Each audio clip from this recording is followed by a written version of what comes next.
Ready to do this? Yes. Oh, I gotta... Kill it dead, just like Monday Night Raw's ratings. Oh, for God's sake. All right, you guys voted. Now you're going to get exactly what you deserve, what you asked for. The summer of CM Punk. This is something Larry and I concocted together. This is something we sat down, we thought about it, and we said, all right, first let's get into the mistakes they made with the summer of Punk and why we even did this. Before you do that, I just want to quantify something. Mostly it was just me, like, putting some stuff together. I mean, it was mostly your stuff because, admittedly, this was kind of at a time where I just really, for both lack of interest and just too much stuff to do, like with work and school, I kind of did not have enough time to really watch Raw around this time or any pay-per-view whatsoever. But, he refreshed my memory, and I just threw out ideas where they would be and just pieced them all together. So mostly I'm going to be deferring to him for a lot of this because, he knows the timeline better than I do, especially in this area. So just want to point that out before we begin. He's being modest, but he was just as important in this process as I was. This was a 50-50, deal. Kind of like WWE's booking. Stop. Now. All right, so you were talking about mistakes. Okay, the first mistake that they made with the Summer of Punk was they brought him back too fucking soon. Absolutely. I mean, the guy won the title, and he said he was going to leave. Why not have him go to a few indie shows with the belt? Why not, have that whole thing? Where's CM Punk going to go next? And he was also, if I remember correctly, was he also injured at this time as well? He had some nagging injuries, but nothing major. Still could have used the rest, I believe. It's not even that. You want to really build up to the storyline and make it feel real. Have Punk be gone for a pay-per-view or two. That would have been the smart thing to do. Because remember, guys, kayfabe is only dead because WWE killed it. Remember that. They're openly driving the bus and we're all in the back. Tribute to George Carlin. The greatest comedian of all time. I don't give a shit what anyone says. That was one mistake they made. The second mistake they made was beating CM Punk. You have the hottest... And now, bear in mind, ladies and gentlemen, I hate Phil Brooks. How many times have I said that? Several. I hate his guts. I think he's an asshole. Because when I paid to meet him, he was a douchebag. Your fans are coming to meet you, and they pay to meet you, and they tell you how much fun you've made it for them to watch, and you just make like you don't give a fuck. Fuck you, Phil Brooks. Person. The performer? Excellent. Kept my interest. At a time where wrestling was not that fucking interesting. Third mistake they made was not featuring him the way they should have. If you're going to make someone a main eventer, you have to treat them like a main eventer. You cannot have someone be the WWE champion, and be in the middle of the card. Right. No. Not the way it works. Not the way it works. Unless something uber important is happening. Like a retirement of someone like a Shawn Michaels, like an Undertaker, like a Rock, like a Ric Flair. That is even then. I don't think Shawn Michaels and Ric Flair main evented. I don't think they did that. Actually, no. Ric Flair's last match was not the main event, even though it probably should have been. I don't think Taker and Edge would have minded, especially with the respect that they both have for the Nature Boy. But I think Flair was, maybe Flair was ever Flair. He was that modest, and he knew the importance of the belt. So. Flair is one of the most unselfish top guys because he was willing to put anybody over. Yep. And he fought to put guys over. Flair's entire career is predicated on the amount of people who are over because of him. Completely discounting the fact that he single-handedly, along with Dusty Rhodes, carried an entire company on his back. So, that little thing aside. Let's get back to back to our point. The point at hand is the Summer of Punk. Right. A lot of mistakes made. We just mentioned a few. If we got into every one of them, we'd be here till Friday or Christmas. Ho, ho, ho. So. Now, let's get to it. Okay. What is the year? The year is 2011. It is the summertime. CM Punk is the number one contender and has announced that on July 17th, his contract with WWE comes to an end and he is leaving. The infamous pipe bomb has been dropped. With the WWE title. And he has basically said everything that every fan with a brain has been thinking for years. We are tired of the same old shit. We're tired of these part-timers being in the main event, even though they could draw in the middle of the card. You know, that's one of the things I said about the Rock Cena thing. It didn't have to be the main event in order to draw. Just The Rock being on the card is the draw. I remember I was doing my homework when it happened. I was doing my homework for one of my classes, and Ryan, he comes down the hill. He's like, Larry, you got to come up right now and hear what CM Punk is saying. And so I came up. I see CM Punk sitting on the with rampway, a Stone Cold shirt with on, a Stone Cold Steve Austin shirt, and silly person in me, sorry, I was saying like, oh, is Stone Cold Steve Austin coming out or something? And I'm like, I'm not sure because Stone Cold was my number one guy, but then I started hearing everything he's saying. I'm like, they're allowing this to be said right now, and so and every bit of it was fucking true. What was the backlash after that? Remember, it was all over the papers. It was all over the news. Everything. The internet blew up. This shoot was everywhere. I don't think at any time afterwards, if you correct me if I'm wrong, I don't think any time afterwards did the WWE get that much positive media exposure. Yeah. You know what I mean? And the funny thing is, all the shit that Punk was saying is shit that we fucking have been saying for years. Mm-hmm. Cena's overpushed. You don't give the hardworking wrestlers the opportunity. It's like what Brian said in that recent interview about 2K16. He says, the wrestlers we have today are just as good as the guys from the Attitude Era. Mm-hmm. We're just not given the platform. That's absolutely true. In fact, and you know what? I was having this conversation with my sister about the women's wrestlers. We agree 100% that Becky Lynch, Paige, Charlotte, Bailey, Banks, they are far better than Lita and Trish Stratus ever were. But that's not saying Trish and Lita were not good wrestlers. But these women are superior. Just completely in a different league. Now, how we would have done this is simple. So, remember now, the pipe bomb's been dropped. We now proceed to Money in the Bank. Money in the Bank. Money in the Bank, we wouldn't change a thing. Because we would save, because whether anyone wants to admit it or not, it was not a clean victory for CM Punk because John Laurinaitis did distract John Cena to where he ran back into the ring and walked right into a GTS. Right. They protected Cena. Whether you want to admit it or not, that's exactly what happened. You could watch the fucking tape. Punk, which, for the purposes of this story, is actually fine. Yeah, actually. Yeah. For the way we did it, it actually works out. Punk beats Cena, walks out with the title. Mm-hmm. And you don't see CM Punk for months. And this is what happens. At SummerSlam, you have John Cena and Alberto Del Rio as the finalists in a tournament to crown the new WWE champion, to which John Cena wins. Mm-hmm. But what happens is, I would still bring in Kevin Nash. He powerbombs Cena. Del Rio still has the Money in the Bank briefcase. Mm-hmm. Cashes in on a fallen Cena. Wins the title. Right. There's a reason we're doing this. Because by the time we get to where CM Punk returns, Cena must be a 10-time champion because we're going to build off of this. Mm-hmm.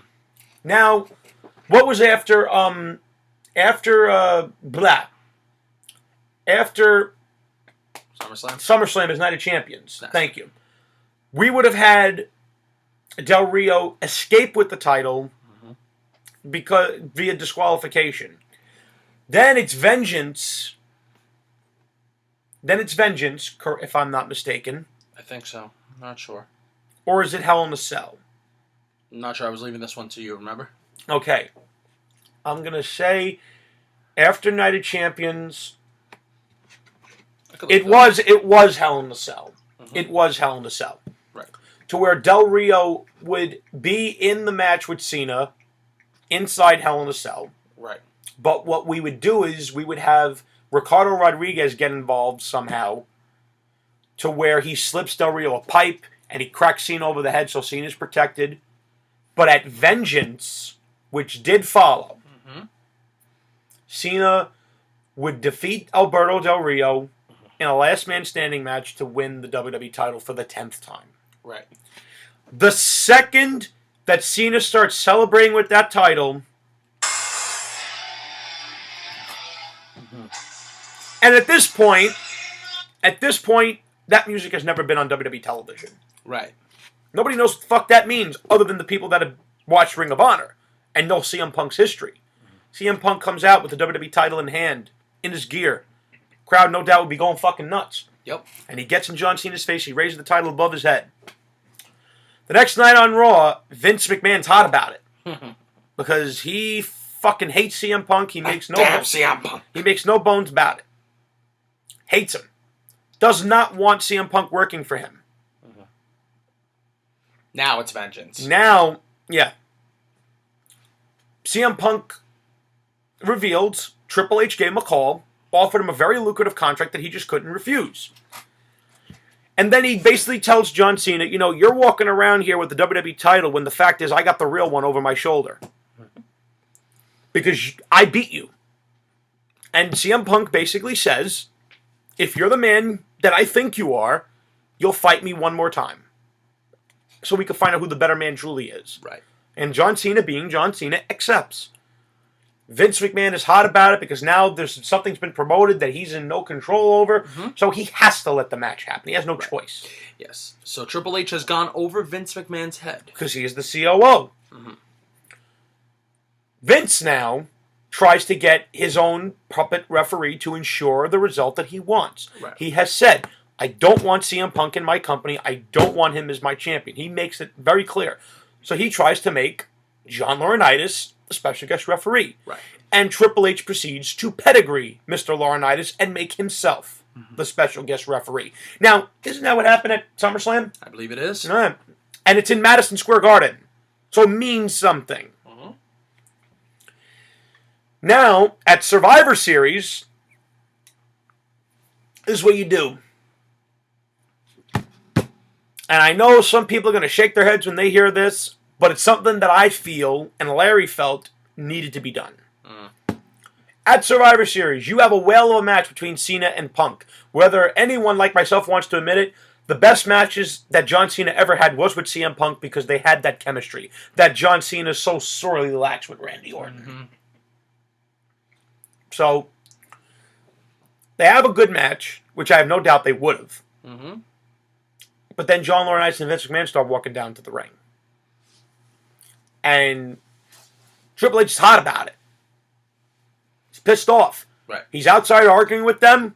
Punk hits a GTS, goes for the cover. He's like, Triple H, come on, let's go. Triple H tries to make the count. Laurinaitis pulls Triple H out of the ring, and Triple H cold clocks him. And he gets in Vince's face and he says, I'm tired of you getting in my way. I told you I'm doing this and you're not changing my mind. Gets back in the ring. Punk tries to go for another GTS, but Cena shrugs off and pushes him into Triple H. Triple H is now falling outside. He hits his head or whatever. Vince grabs a steel chair. You physically now have to get Vince involved. He picks up a chair, and while Punk is pummeling Cena in the corner, cracks CM Punk in the back, and Punk sells the hell out of it. Cena don't realize what happened. He goes to cover him. Triple H makes the count. Actually, no, I tell a lie.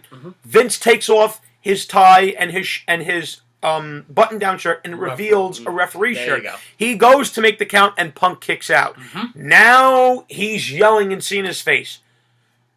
Damn you! You couldn't just make the cover. And Cena's saying, I'm getting tired. Get out of my face, Vince. Get out of my face. He shoves Vince McMahon. He shoves Vince McMahon into CM Punk, who hits Vince with the GTS. Now, you tell me how Madison Square Garden would have reacted to that. Yep. Knowing that Vince never liked CM Punk, along with his son-in-law, knowing the realism behind that pipe bomb and why CM Punk had all that venom. It wasn't because he just made it up. Right. It's because of the way he was treated. And now the psychology goes as such that after Vince McMahon gets to GTS, John Cena and CM Punk look at each other with a mutual sign of respect that they're going to do this match properly. They continue to go at it one-on-one until Triple H, seeing everything that has happened, says, and you make sure he says this, but you make sure you bleep it out because it is WWE. Fuck this.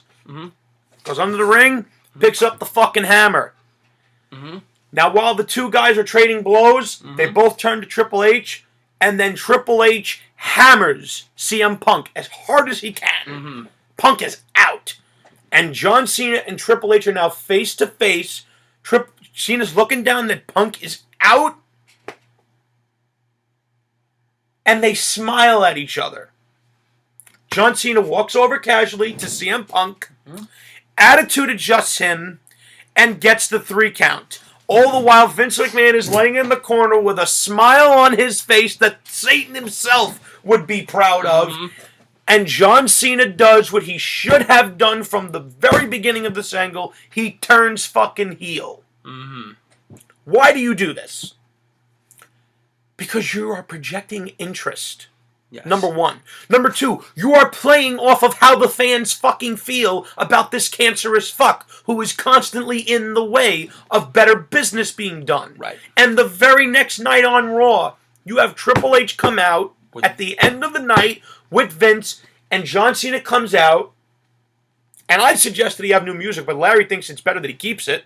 Well, if you have good heel music, fine.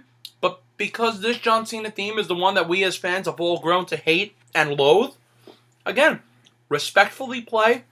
You know what? I'll save this for a little later. Just know for now that it does help garner hatred and heat for your heel by keeping the older music, I think. Cena comes out. Cena comes out in his three-piece suit, standing next to Vince McMahon and Triple H says, and you tell me how believable this would be. Triple H comes out and he says, WrestleMania 28 is being sold on John Cena versus The Rock. I could not, in good conscience, as a COO of this company, this brand, allow one half of my WrestleMania main event to look like he doesn't belong there. That's number one. Number two, John Cena versus The Rock for the WWE Championship is the biggest money match we could possibly sell on. We are going to make a killing off of this because you idiots are still going to buy the tickets to come and see it. Don't think Triple H can fucking make that believable. He's been making fun of the fans for how fucking long, calling us marks because we use our fucking brains and don't just take what we're spoon-fed. I believe you said that earlier this evening. I believe I did. Even though, like I said, part of me actually believe that Triple H does not mean what he says because honestly, with the way he I'm just going back for just a second. With the way he books NXT, I think he should know better than anybody else that what he's giving us is what we wanted. But I digress. Go ahead. Triple H basically says John Cena is the face of our company, and we will do everything in our power to make sure that the face of our company is protected, guarded, and featured. Oh, and by the way, CM Punk, you're fired. Why would Triple H or Vince McMahon give CM Punk anything? Nope. If you hate someone that badly and you're in a position of power, you fire them. And especially since, and they have grounds. You make your villain, the best villains are credible.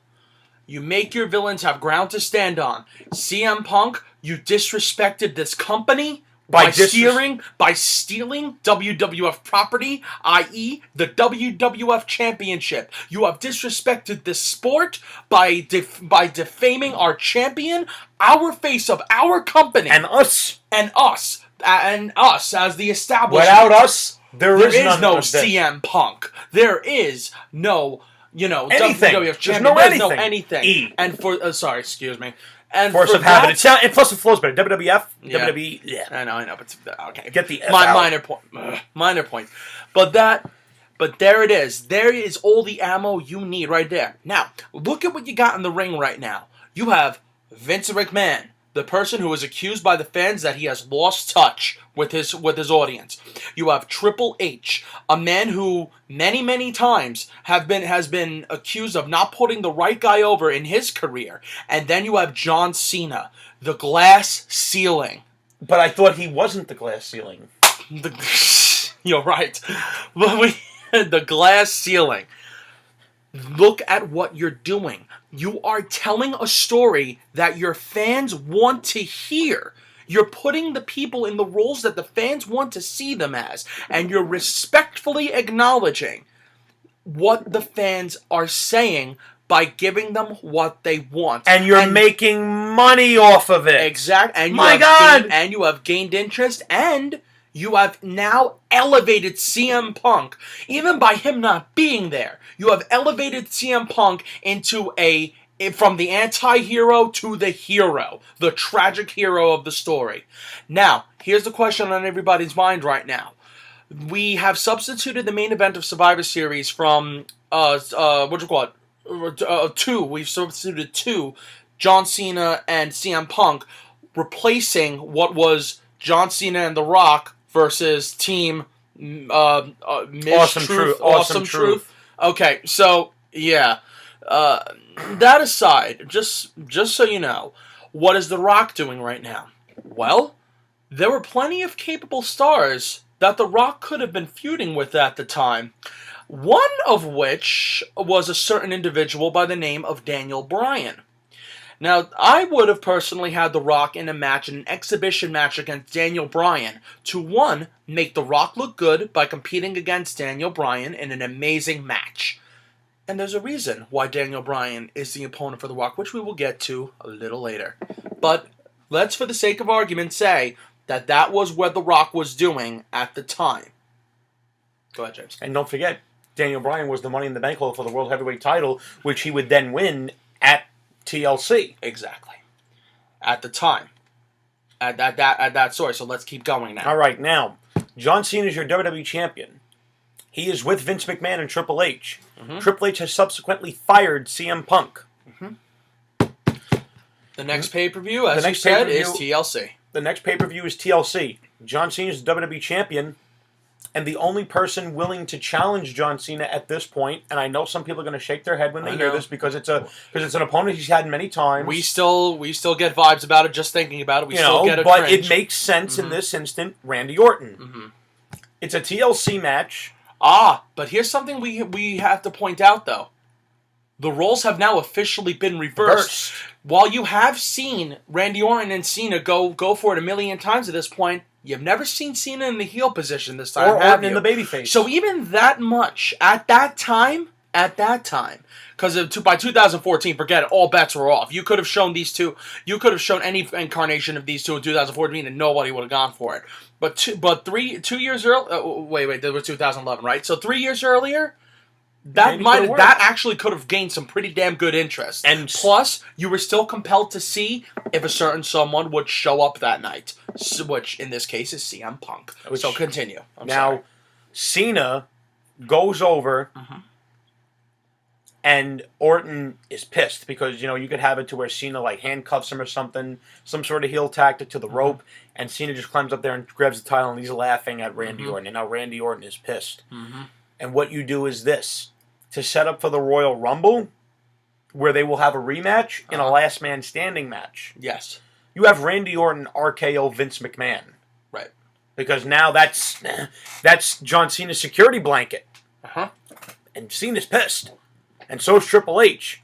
But Triple H has other business that night at the Rumble. Where Cena again goes over, because we have to keep the title on him, because WrestleMania is The Rock versus Cena for the strap. All right. Now, Daniel Bryan does win the world title from the Big Show at TLC. Just as it happened, I would not have changed that. Right. I would have kept Daniel Bryan as the heel, doing the yes thing, because him getting jobbed out in 18 seconds is what made him, as stupid as it was, it ended up working. And why fuck with something that actually worked the way it should have worked? Right. Not the way WWE planned it to work, because they had no plans for him to get that popular. Don't misunderstand. Right. But he did, and we wouldn't fuck with that. Right. However, Triple H enters himself into the Royal Rumble because he figures, well, John's got the WWE title. Remember how good I looked with the world title? The Royal Rumble, the only title people could go for is that, because Cena's already got an opponent for WrestleMania in The Rock. And we're not making that a triple threat match. So whoever wins the Rumble goes after the World Heavyweight title. Triple H makes himself one of the entrants in that Rumble. The number 30 entry, to be exact. He's the CEO, he can do whatever the fuck he wants. Right. The second Triple H gets in that ring, a fan jumps the guardrail and tackles him. It's CM Punk. Bam. He eliminates Triple H after a scuffle, and all the wrestlers in the ring stop because they realize what's happening. You have to make it feel like this is not part of the script, where all the wrestlers just stop and the security gets in the ring. Punk and Triple H go over the top rope. Triple H is eliminated. He's trying to get at Punk. Punk's trying to get at him. You son of a bitch! Your ass is mine! They cuff CM Punk and he's still kicking at Triple H. Yep. The whole deal. Next night on Raw. Who's your winner of the Royal Rumble? Sheamus. Sheamus. Because he does kick Daniel Bryan's head off at WrestleMania. That's right. Now, the next night on Raw, Triple H is irate. He wants CM Punk on a silver platter, but then Vince reminds him, you fired him. We can't get him in here. Triple H says, get him back at all costs. I want him. CM Punk continues to jump Triple H, But outside the building at every Raw, this was great. You have CM Punk. This is a little thing I thought would be cool. You have CM Punk outside of every Raw, selling his own T-shirts, making money hand over fist, kind of like what Scott Hall and Kevin Nash did during the whole NWO thing. Right. And they made a shit ton of money. Yes. You have him sell those best in the world shirts. People were looking to fucking buy them on eBay for $300. In fact, I would do you one better. I would even do you one better. Have new merch ready to go for CM Punk that night for the first time ever being sold by CM Punk himself, so that it really actually legit looks like he made his own merchandise and is selling it on WWE grounds outside of the company. Again, keeping kayfabe alive. Yeah. And what you do is you have the board of directors pressuring Vince to sign CM Punk because their argument, and this would actually make sense, this is money that he's getting. He's making all this money, and we're not getting a single cut of it. This is money we could be making. Get him.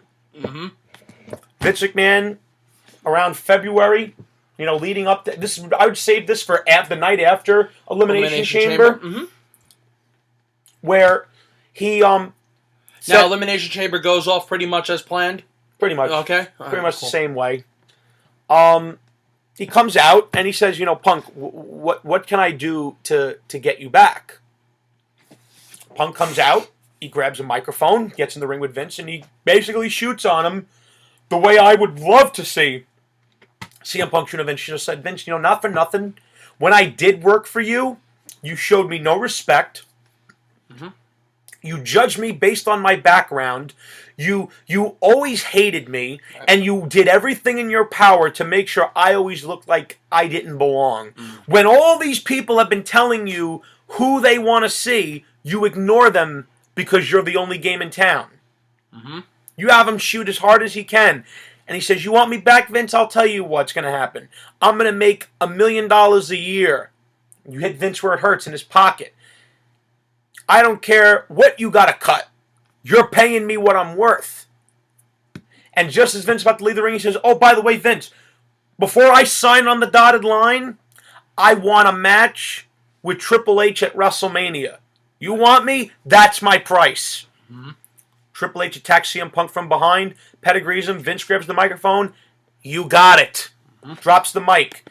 Now, something else that I'm also going to throw in that Larry and I both agreed on for WrestleMania 28. What else happened at WrestleMania 28? Something called 20-0, which should have been it. Right.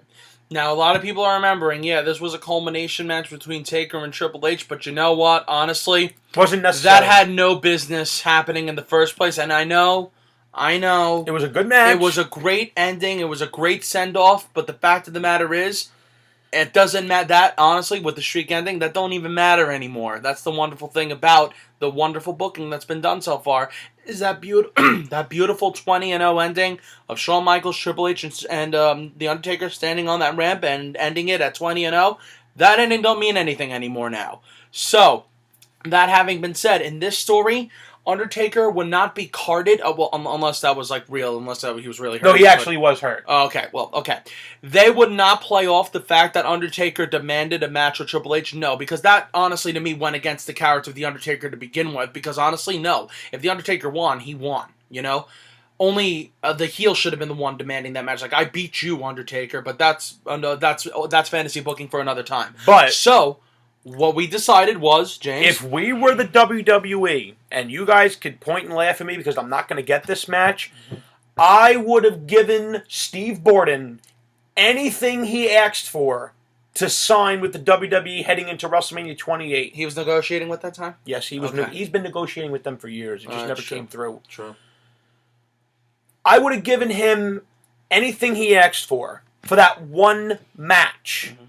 And it's very simple. The Undertaker comes out and he says, last year at WrestleMania, I won, but at the same time, I didn't.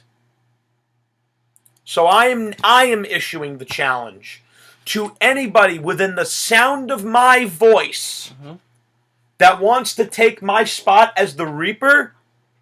I dare you to cross this line. I'm sorry, I got the Yosemite Sam in my head. Great cartoon. I know. Sting accepts. He walks. Now, could you imagine the crowd? Before or after they skyrocket through the roof? After. No, I can't because they're not there anymore. They've skyrocketed through the roof. So, they do the match. Taker wins. They walk away together. 20-0. Taker retires. That's it. It's the end of the Undertaker's and it's the career. end of an era, as end it of an era. should have been. The two legends, the two most iconic and most loyal men of their respective brands, Retiring together. riding off into the sunset. Boom. Triple Done. H and CM Punk. What should have happened at Night of Champions, which was one of the mistakes that we talked about that they made. Mm-hmm. You don't beat the most popular guy in your company. Dumb fucks. Mm-hmm. You don't do that. Yep. CM Punk beats Triple H. Mm-hmm. The Rock defeats John Cena and becomes WWE Champion. Now, I'm sure you're wondering what happens the next night. We're going to have to go into part 2. But Yes. just to give you a little bit of a teaser, for those of you that remember WrestleMania 28 and remember what happened the night after, CM Punk's future in our world is very bleak.